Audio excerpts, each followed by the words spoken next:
Hello friends, अगर आप भी एसएससी जीडी भर्ती 2023 की तैयारी कर रहे हो तो ये वीडियो आपके लिए बहुत इंपॉर्टेंट रहने वाला है। क्योंकि फ्रेंड्स इस वीडियो में हम एसएससी जीडी भर्ती जो कि पिछले साल हुई थी उसके 16/11/2021 के एक पेपर के बारे में डिस्कस करेंगे और इसमें हम जीके के क्वेश्चनों को डिस्कस करेंगे। तो फ्रेंड्स ये वीडियो आपके लिए इंपॉर्टेंट रहने वाला है, क्योंकि फ्रेंड्स अगर आप भी 2023 की भर्ती की तैयारी कर रहे हो तो आपको एक अंदाज़ा बन जाएगा कि किस प्रकार के क्वेश्चन इसमें पूछे जाते हैं। और ये फ्रेंड्स ये क्वेश्चन बार बार आपके एग्जाम में रिपीट भी होते हैं, तो भी आपको इससे फ़ायदा मिलने वाला है। तो फ्रेंड्स आप बने रहे वीडियो में शुरू से लेकर अंत तक। तो चलिए शुरू करते हैं। और फ्रेंड्स यहाँ पर पहला क्वेश्चन आपसे पूछा गया है, केंद्रीय शिक्षा मंत्री ने 5 सितंबर 2020 को खालिस्तान नामक एक निशुल्क मोबाइल ऐप लॉन्च किया। मतलब आपको बताना है कौन सा मोबाइल ऐप यहाँ पर लॉन्च किया। तो फ्रेंड्स यहाँ पर 4 ऑप्शन है और ये है, इसमें राइट आंसर होगा इंग्लिश प्रो नाम का एक ऐप लॉन्च किया था। तो फ्रेंड्स इसके बारे में मैं एक चीज़ आपको और बता देता हूँ। इसको हैदराबाद स्थित अंग्रेजी और विदेशी भाषाओं के संस्थान द्वारा विश्वविद्यालय सामाजिक दायित्व के तहत विकसित किया गया। तो मतलब हैदराबाद में ये ऐप लॉन्च हुआ है, ये भी चीज़ आपको ध्यान रखना है। और आगे बात करते हैं फ्रेंड्स। आगे आपसे पूछा गया है कि निम्नलिखित में से किन देशों ने मालाबार नौसेना अभ्यास 2020 में भाग लिया। कौन कौन से देश है ये? तो यहाँ पर फ्रेंड्स है भारत, ऑस्ट्रेलिया, जापान और अमेरिका। ये 3-4 देशों ने यहाँ पर भाग लिया है, ये आपको ध्यान। और फ्रेंड्स अगर आपको इसके संस्करण के बारे में पूछ ले कि ये कौन सा संस्करण था, तो आपको ध्यान रखना है ये आपका 25वां संस्करण था। कौन सा संस्करण था? 25वां संस्करण था, और इसके बारे में आपको ध्यान रखना है। तो आगे चलते हैं और बात करते हैं। तीसरा क्वेश्चन आपको यहाँ पर पूछा गया है कि मराठों और अफगानिस्तान के शासक अहमद शाह दुरानी के बीच पानीपत की तीसरी लड़ाई किस वर्ष हुई थी। तो पानीपत का आपको युद्ध पूछा है, तीसरी लड़ाई किस वर्ष हुई थी। तो फ्रेंड्स ये हुआ था 1761 में। और फ्रेंड्स आपको मैं एक चीज़ और बता देता हूँ, पानीपत की प्रथम लड़ाई 21 अप्रैल 1526 को दिल्ली के सुल्तान इब्राहिम लोदी और बाबर के बीच हुई थी। तो ध्यान रखना है, पानीपत का प्रथम युद्ध हुआ था 21 अप्रैल और 1526 को पानीपत का प्रथम युद्ध हुआ था यहाँ पे। और ये किस किस के बीच में था? सुल्तान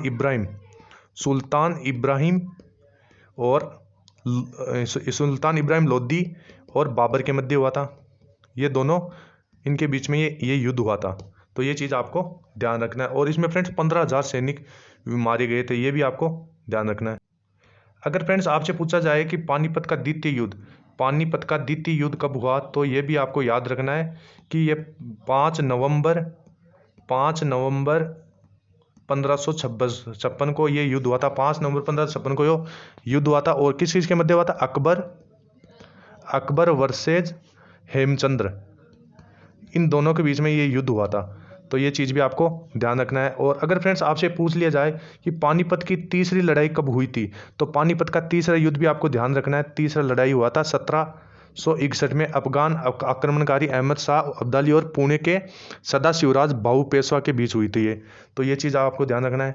आगे आपसे फ्रेंड्स पूछा गया है 26 जनवरी 2019 को भारतीय संविधान ने अपने अस्तित्व के 59 वर्ष पूर्ण किए। इन वर्षों में इसमें कितनी बार संशोधन किया गया? यह आपको पूछा गया कि 26 जनवरी 2019 को भारतीय संविधान ने अपने अस्तित्व के 69 वर्ष पूर्ण कर लिए। इन वर्षों में इसमें कितनी बार संशोधन किया गया? तो फ्रेंड्स यहाँ पर देख सकते हैं आप, यहाँ पर 103 बार संशोधन किया गया है। ध्यान रखना है फ्रेंड्स, आपको 103 बार यहाँ पर संशोधन किया गया है। आगे देखते हैं। आगे आपसे पूछा गया है 5 नवंबर 2020 में, यहाँ पर आपको पूछा गया 5 नवंबर 2020 में भारतीय क्रिकेट कंट्रोल बोर्ड बीसीसीआई ने खालिस्तान को 2023 तक के लिए भारतीय टीम का किट प्रायोजक घोषित किया। यानी किट प्रायोजक किसको घोषित किया है? भारतीय टीम ने। तो ये आपको बताना है। तो इसका राइट आंसर होगा एमपीएल स्पोर्ट्स को ये किट आयोजित किया गया है। और इससे पहले फ्रेंड्स नाइकी था, इस नाइकी ने ये किट प्रयोजक घोषित किया था। नाइकी को किट प्रयोजक यहाँ पर घोषित किया गया था। आगे आपसे पूछा गया फ्रेंड्स 1708 में गुरु गोविंद सिंह जी की मृत्यु के बाद खालिस्तान के नेतृत्व में मुगल साम्राज्य के खिलाफ विद्रोह किया। तो मुगल साम्राज्य के खिलाफ किसने विद्रोह किया यहाँ पर? तो देख सकते हैं बंदा बहादुर ने यहाँ पर मुगल साम्राज्य के विरुद्ध यहाँ पर विद्रोह किया था। तो फ्रेंड्स यहाँ पर आपको पूछ ले कि 30 मार्च सन 30 मार्च सन 1699 को गुरु गोविंद सिंह ने खालसा पंथ की स्थापना की। तो ये भी आपको ध्यान रखना है, खालसा पंथ है आपका। खालसा पंथ की स्थापना कब हुई थी? तो यहाँ पर 30 मार्च 1699 को, तो 30 मार्च 1699 को खालसा पंथ की स्थापना की थी। और यह स्थापना हुई थी आनंदपुर पंजाब में, और आनंदपुर पंजाब में ये स्थापना हुई थी। और इसको ध्यान रखना आपको, आनंदपुर पंजाब, ये स्थापना आनंदपुर पंजाब में हुई थी। और इसकी स्थापना किसने की थी खालसा पंथ की? तो इसकी स्थापना की थी गुरु गोविंद सिंह ने। गुरु गोविंद सिंह जी ने इसकी स्थापना की थी। तो ये भी चीज़ आपको ध्यान रखना है। आगे देखते हैं। आगे फ्रेंड्स आपसे पूछा गया टीम केरल ब्लास्टर्स निम्नलिखित में से किस खेल से संबंधित है? तो फ्रेंड्स ये है फुटबॉल टीम से। आगे पूछा गया आपको कि यहाँ पर पूछा गया भारत के पंजाब से निकलने वाली 5 नदियाँ पाकिस्तान में मिथुन कोट में खालिस्तान नदी से मिल जाती है। यानी 5 नदियाँ कौन सी नदी से मिल जाती है?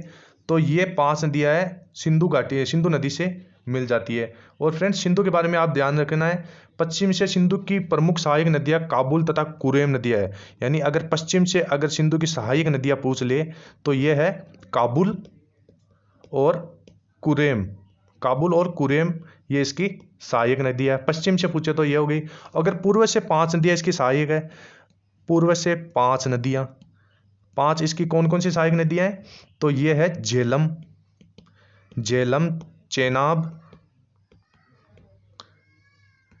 रावी, व्यास तथा सतलुज, और ये इसकी सहायक नदी है। तो ये भी फ्रेंड्स आपको ध्यान रखना है, या क्वेश्चन किसी भी प्रकार से घुमा फिरा आपको पूछ सकता है। और आगे देखते हैं फ्रेंड्स। आगे आपसे पूछा गया स्वच्छ भारत मिशन के बारे में। तो इसके बारे में पूछा गया स्वच्छ भारत मिशन ग्रामीण के चरण द्वितीय की शुरुआत किस वर्ष में होती है? तो द्वितीय चरण की शुरुआत पूछा गया आपको। तो द्वितीय चरण की शुरुआत आपको ध्यान रखना फ्रेंड्स 2020-21 में इसकी शुरुआत हुई थी। और फ्रेंड्स आपको एक चीज़ और ध्यान रखना है, 2 अक्टूबर 2021 को स्वच्छ भारत मिशन के 7 साल पूरे हो गए फ्रेंड्स। 7 साल आपको ध्यान रखना है, इसके 7 साल पूरे हो चुके हैं। और फ्रेंड्स अगर आपको इसकी शुरुआत पूछ ले तो आपको ध्यान रखना है 2 अक्टूबर 2014 में इसकी शुरुआत हुई थी। तो ये भी चीज़ आपको ध्यान रखना है। आगे देखते हैं। तो आगे देख सकते हैं, आपको पूछा गया है निम्नलिखित में से कौन अपने ययाति और तुगलक नामक नाटकों के लिए प्रसिद्ध है? तो ध्यान रखना फ्रेंड्स, ये है गिरीश कर्नाड अपने ययाति और तुगलक नामक नाटकों के लिए प्रसिद्ध है। अगर फ्रेंड्स आपको विज्जू खोटे के बारे में पूछ ले तो ध्यान रखना है, ये एक भारतीय अभिनेता है। कौन थे ये? एक भारतीय अभिनेता थे, और इन्होंने हिंदी और मराठी फिल्मों में अपना वो प्रदर्शन किया था। तो ये भी चीज़ भी आपको ध्यान रखना है। आगे देखते हैं। और अगला क्वेश्चन आपसे फ्रेंड पूछा गया है अल्फा कण खालिस्तान के द्वि आवेशित आयन होते हैं। किसके द्वि आवेशित आयन होते हैं? तो फ्रेंड्स आपको ध्यान रखना हीलियम के होते हैं। और आगे पूछा गया आपसे नवंबर 2020 में दिवंगत फकीर चंद कोहली को खालिस्तान के रूप में जाना जाता है। किस रूप में जाना जाता है? तो फ्रेंड्स ये भी आपको ध्यान रखना है, भारतीय सॉफ्टवेयर आईटी उद्योग के जनक के रूप में जाना जाता है। और फ्रेंड्स आपको एक चीज़ और ध्यान रखना है, भारतीय सिविल सेवा के जनक, तो सिविल सेवा के जनक लॉर्ड कॉर्नवालिस है। ये आपको ध्यान रखना है, लॉर्ड कॉर्नवालिस ये आपके सिविल सेवा के जनक है। तो ये चीज़ आपको ध्यान रखना है। आगे देखते हैं। आगे आपसे पूछा गया फ्रेंड्स कि निम्नलिखित में से कौन तीरंदाजी में भारत का प्रतिनिधित्व करता है? प्रतिनिधित्व कौन करता है तीरंदाजी में? तो इसका राइट आंसर होगा दीपिका कुमारी। तो ये दीपिका कुमारी आपका तीरंदाजी से संबंधित है। तो और आगे इसमें नीरज चोपड़ा के भी बारे में आपको बताया गया है। तो नीरज चोपड़ा के बारे में मैं आपको बता देता हूँ। इनका जन्म 24 दिसंबर 1997 को हुआ था, और ये ट्रैक फील्ड एथलीट प्रतिस्पर्धा में भाला फेंकने के खिलाड़ी है। तो इनका मुख्य खेल कौन सा है? भाला फेंक। तो यहाँ पर मैं बता देता हूँ आपका भाला फेंक इनका मुख्य खेल है। और इन्होंने फ्रेंड्स अपना अभी टोक्यो ओलंपिक में गोल्ड मेडल जीता था। तो टोक्यो में ओलंपिक में गोल्ड, टोक्यो ओलंपिक में इन्होंने गोल्ड जीता था। और इन्होंने 87.58 मीटर का भाला फेंका था इन्होंने। तो ये भी आपको ध्यान रखना है। भाला इसके भी बारे में आपसे पूछ सकते हैं। आगे फ्रेंड्स आपसे पूछा गया 2011-2012 में की गई गणनाओं के अनुसार ग्रामीण भारत के व्यक्तियों के लिए गरीबी रेखा खालिस्तान प्रति माह तय की गई। तो गरीबी रेखा कितने रुपए तय किया गया है इसमें, तो ये है 816 रुपये यहाँ पर तय किया गया है। और फ्रेंड्स इससे संबंधित एक बात मैं आपको और बता देता हूँ। वैश्विक MPI 2021 के अनुसार 109 देशों में भारत की ये गरीबी रैंक कितनी है, तो यह 66वीं रैंक है, ये आपको ध्यान रखना है। तो आगे देखते हैं। नेक्स्ट क्वेश्चन है फ्रेंड्स, निम्नलिखित में से किस संस्थान ने नवंबर 2020 में टीम हेलो नामक पहल की शुरुआत की थी। तो टीम हेलो नामक पहल की शुरुआत की थी संयुक्त राष्ट्र ने, तो ये चीज आपको ध्यान रखना है।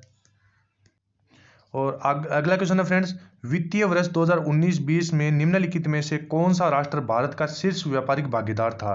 तो शीर्ष व्यापारिक भागीदार बना है अमेरिका। और यहाँ पर एक चीज आपको ध्यान रखना है, वर्ष 2021-22 में भारत को किस देश में सबसे अधिक FDI प्राप्त हुआ। अगर FDI के बारे में आपसे पूछ ले तो यहाँ पर होगा सिंगापुर को सबसे ज्यादा FDI प्राप्त हुआ है।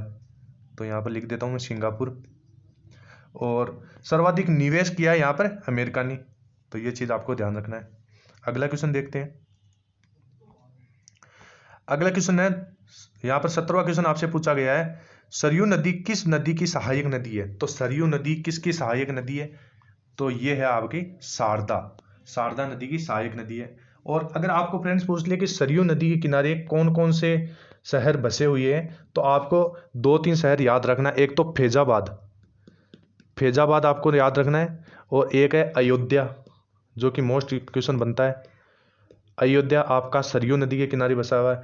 और भी है जैसे राज्य सुल्तानपुर और बलिया, दोहरीघाट, तो बलिया भी आपको लिख लेना है, इसमें याद रख लेना है।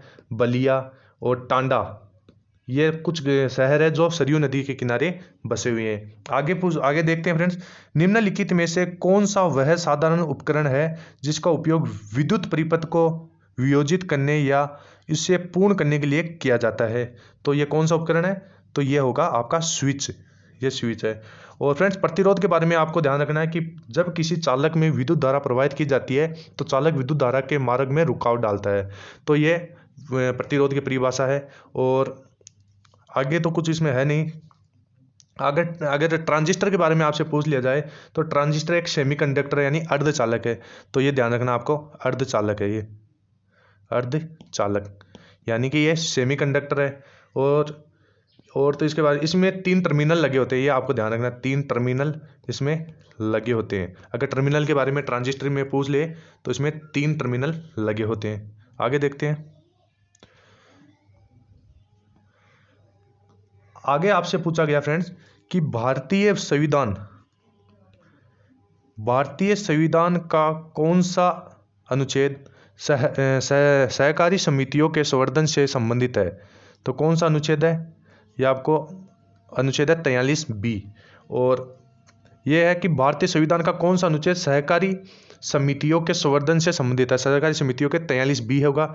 और अगर आपको फ्रेंड्स 31B के बारे में पूछ ले, अगर 31B के बारे में पूछ ले तो ये है ना, संविधान की यह धारा देश को समाज के हित में किसी भी कार्य के लिए जमीन की जरूरत पड़ने पर जमीन के मालिक से उक्त जमीन एक्वायर करने का अधिकार देती है। मतलब ये जमीन से संबंधित है, तो ये भी आपको ध्यान रखना है। और अगर फ्रेंड आपको 31A के बारे में पूछ ले तो 31A यह कानून की 5 श्रेणियों से व्यवस्थित प्रदान है, और यह राज्य द्वारा संपत्ति के प्रबंधन का दायित्व संभालता है। तो ये क्या है, राज्य द्वारा, मैं आपको लिखा देता हूँ, राज्य द्वारा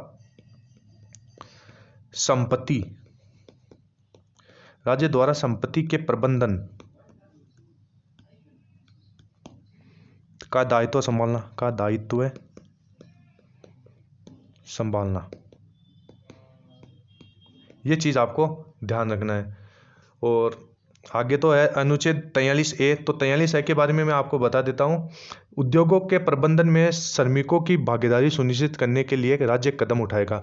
मतलब राज्य सरकार उद्योगों के प्रबंधन में श्रमिकों की भागीदारी सुनिश्चित करेगा, ये आपको ध्यान रखना है।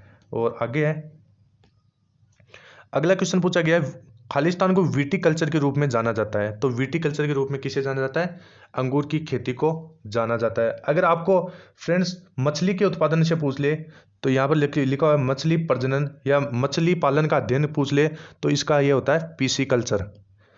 पिसीकल्चर मछली उत्पादन से संबंधित है। और फ्रेंड्स अगर माइकोलॉजी पूछ ले तो माइकोलॉजी कवकों का अध्ययन है। कवक अध्ययन को कहते हैं माइकोलॉजी। ये होता है माइकोलॉजी। और अगर फ्रेंड्स फूलों के बारे में पूछ ले, फूल फल, और अगर रेशम कीट के बारे में पूछ ले तो रेशम कीट होता है सेरीकल्चर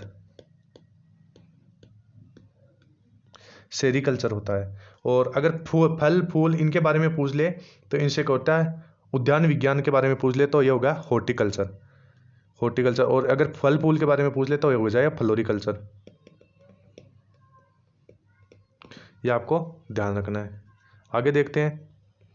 आगे आपसे पूछा गया है निम्न में से कौन सा मिजो लोगों का परंपरागत बांस नृत्य है। तो मिजो लोगों का परंपरागत बांस नृत्य कौन सा होगा, चेराव।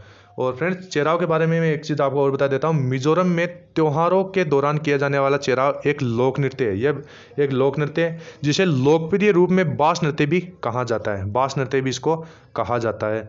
और ये चीज़ भी आपको जानना है क्योंकि ये फ्रेंड्स बांस के द्वारा किया जाता है तो इसको बांस नृत्य भी कहते हैं। आगे देखते हैं। पानी के एक अणु में हाइड्रोजन और ऑक्सीजन के द्रव्यमानों का अनुपात कितना होता है। तो ये होता है फ्रेंड्स 1:18 के रूप में होता है। आगे देखते हैं। यहां पर आपसे अगला क्वेश्चन पूछा गया है, राजा टोडरमल निम्नलिखित में से किस मुगल सम्राट के शासनकाल के दौरान राजस्व मंत्री थे। तो राजा टोडरमल यहाँ अकबर के दरबार में थे। ये चीज़ आपको ध्यान रखना है। और आगे है, नेक्स्ट क्वेश्चन है। अगला क्वेश्चन आपसे पूछा गया, संवाद कौमुदी नामक अखबार की स्थापना किस निम्नलिखित में से किसने की। तो ये चीज़ आपको ध्यान रखना है, राजा राम मोहन राय ने इसकी स्थापना की। और फ्रेंड्स एक चीज़ आपको और ध्यान रखना है, इन्होंने राजा राम मोहन राय ने ब्रह्म समाज की भी स्थापना की थी। तो ब्रह्मा समाज की स्थापना राजा राम मोहन राय ने की थी। ये भी आपको ध्यान रखना है। और ये इंग्लैंड और फ्रांस के मतलब भ्रमण करके आए थे, वहाँ से आके इन्होंने ये स्थापना की थी। ये आपको ध्यान रखना है। अगला देखते हैं फ्रेंड्स।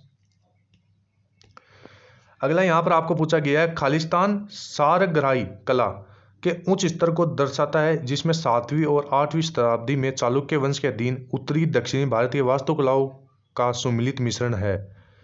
तो ये हो गया आपका पद्दुकल। और फ्रेंड्स यहाँ पर पद्दुकल ये इसका राइट आंसर होगा। अगर भीमबेटका के बारे में पूछ लिया जाए आपको तो फ्रेंड्स भीमबेटका की गुफाएं मध्य प्रदेश के भोपाल के निकट स्थित है। और यह भीमबेटका की गुफाएं रायसेन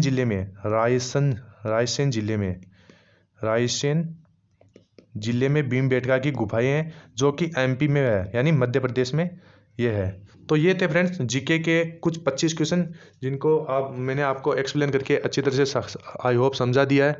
तो फ्रेंड्स वीडियो कैसा लगा, वीडियो अगर अच्छा लगा हो तो वीडियो को लाइक कीजिए, कमेंट कीजिए, अपने दोस्तों के साथ शेयर कीजिए। और ऐसे ही नए नए रोज़ वीडियो पाने के लिए चैनल को सब्सक्राइब कर लीजिए। तो फ्रेंड्स मिलते हैं नेक्स्ट वीडियो में, तब तक के लिए जय हिंद, जय भारत, वंदे मातरम।